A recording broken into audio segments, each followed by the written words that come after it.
Halo Mama dan Papa Nusantara, kembali lagi dengan saya Gary, psikolog anak. Di diskusi daring mengenai perkembangan anak usia 3 tahun. Tahukah Mama Papa di rumah, kalau selain aspek bicara dan bahasa, gerak halus dan gerak kasar, terdapat satu aspek lagi yang tidak kalah penting dalam perkembangan buah hati kita.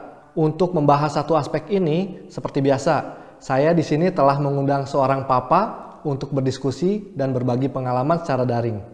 Selamat pagi Pak Rian, apa kabar? Pagi Pak, baik-baik. Terima kasih sudah mengundang saya lagi ya Pak. Sama-sama Pak.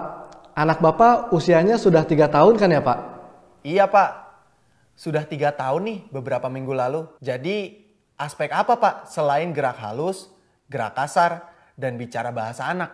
Sejauh ini saya baru belajar 3 aspek itu deh rasanya Pak. Iya Pak, aspek lain yang perlu diperhatikan pada perkembangan anak adalah aspek sosial dan kemandirian.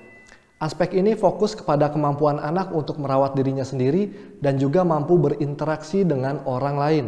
Kalau dari pengertian sederhana tadi, apakah Pak Rian punya cerita atau pengalaman terkait perkembangan sosial dan kemandirian buah hati Bapak? Kalau terkait kemandiriannya sih, sebenarnya anak saya sudah lumayan bisa macam-macam sendiri.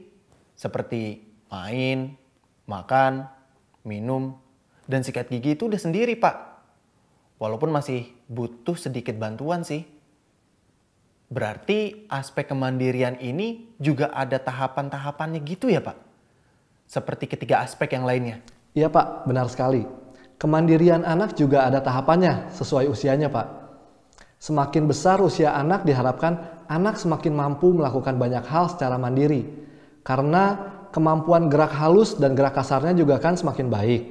Karenanya jika didukung dengan baik, kemandirian anak pun akan meningkat. Besar peran orang tua untuk meyakinkan dan meningkatkan kepercayaan diri anak bahwa mereka bisa melakukan aktivitas rawat diri sendiri. Iya juga ya Pak. Saya sebenarnya juga sering berpikir kalau anak perlu dibekali kemampuan untuk bisa merawat dan menjaga dirinya sendiri. Karena mau bagaimanapun, kita, orang tua tidak bisa selalu ada untuknya. Iya Pak, pemikiran itu tepat sekali. Karena pasti ada waktunya di mana lingkungan akan menuntut anak untuk dapat melakukan berbagai hal sendiri.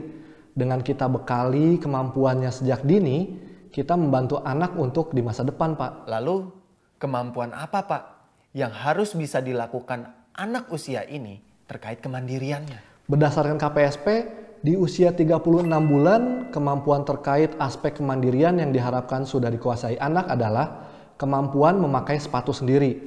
Untuk melihat kemampuan anak pada hal ini, orang tua bisa memberikan kesempatan kepada anak untuk memasang sepatu sendiri tanpa dibantu sama sekali ya.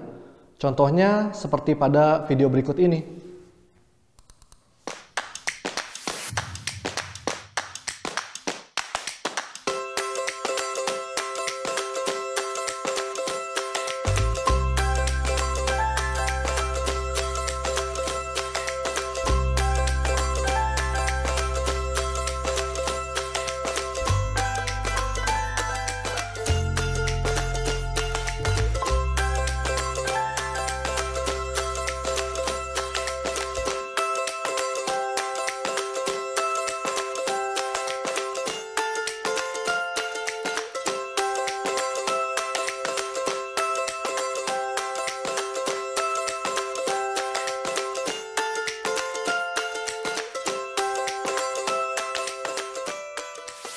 Di sini terlihat untuk membuka atau melebarkan sepatunya membutuhkan kemampuan gerak halus yang baik. Anak juga perlu menjaga keseimbangannya saat duduk ataupun berdiri memasang sepatu. Ketika postur dan keseimbangannya kurang baik, anak akan kesulitan memakai sepatunya karena jadi mudah goyang atau tidak stabil. Nah, di video tadi tampak anak sudah mampu memakai sepatunya sendiri. Hal inilah yang diharapkan mampu dilakukan anak di usia 36 bulan. Yang menunjukkan kemandiriannya. Oh, begitu Pak. Anak saya sih sudah bisa kalau yang model tidak ada talinya. Tapi kalau yang pakai tali, masih kesulitan untuk memasangkan talinya Pak. Oh iya, tidak apa Pak. Memang untuk membuat simpul tali anak usia ini seringkali masih kesulitan. Tapi kalau masih suka tertukar Pak, kanan dan kirinya, boleh tidak ya? Tidak apa-apa Pak, masih wajar kok di usia ini tertukar kanan dan kiri. Diajarkan saja pelan-pelan. Kalau setiap memakai sepatu diingatkan, lama-lama pasti paham kok kanan dan kirinya. Terus kalau misal ada anak usia ini yang belum bisa pakai sepatu sendiri, bagaimana Pak? Jika usia 36 bulan lebih, anak belum dapat melakukannya sendiri, ada beberapa hal yang perlu kita perhatikan. Di antaranya, apakah anak tidak bisa karena ada masalah gerak kasar, gerak halusnya? Atau anak tidak bisa karena ia tidak pernah diberikan kesempatan? Atau karena anak tidak mau melakukannya sendiri dan terlalu tergantung terhadap orang dewasa? Jika masalah karena geraknya, maka ada baiknya mama, papa segera membawa ke dokter atau ahli medis yang ada. Bila masalah lebih kepada yang kedua dan ketiga, ada baiknya mama, papa memberikan stimulasi lebih. Namun, bila masih belum tampak perkembangan, ada baiknya dikonsultasikan kepada psikolog anak. Oh, oke. Baik Pak.